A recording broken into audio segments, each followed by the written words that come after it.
جشن 28مین سالگرد استقلالیت دولتی جمهوری تاجیکستان محبوبمان را ساکنان سربلند و زحمت‌دوست ناحیه واسه با روحیه بلند خودشناسی وطن دوستی و وطن پرورانه استقبال گرفتند. چاره‌بینی‌های دانه از باغ فرهنگی و استراحتی شروع گردیدند.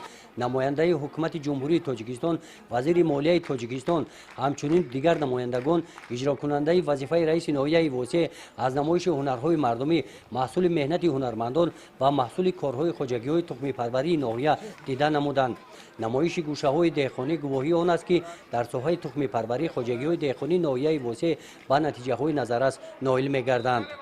خدمت رسمی جمعیت تنتنوی بخشیده به 28مین سالگرد استقلالیت دولتی جمهوری تاجیکستان در میدان ورزشگاه مرکزی ناحیه با اشتراک زیاده از 10,000 ساکنان دایر گردید. در آغاز اجرا کننده وظیفه رئیس ناحیه واسه شربت‌الله عزیزالله ساکنان ناحیه را بخشیده به این جشن فرخنده تبریک نموده ذکر نمودند که ناحیه واسه در ساحه‌های اقتصادی، اجتماعی و فرهنگی در دوران صاحب استقلالی تاجیکستان به نتیجه‌های نظررس نائل گشته ایستاده است.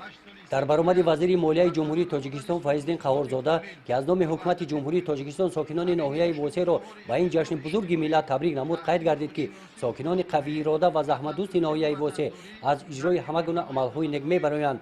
این گوشه تاجیکستان عزیزمان را باز هم آباد و زیبا گردانیده جشن 30 سالگی استقلالیت دولتی تاجیکستان محبوبمان را در سطح بلند تجلیل می‌نمایند.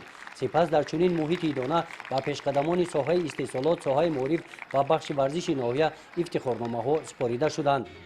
در قسمت فرهنگی چاره‌بینی‌های دانه کارمندان بخش فرهنگی ناحیه با نمایشنامه تئاتری کننده شده 28 سالی صاحب استقلالی تاجیکستان را تجسم نموده در وصف تاجیکستان عزیزمان با سرودهای وطن دوستانه خاطر ساکنان ناحیه را شاد گردانیدند.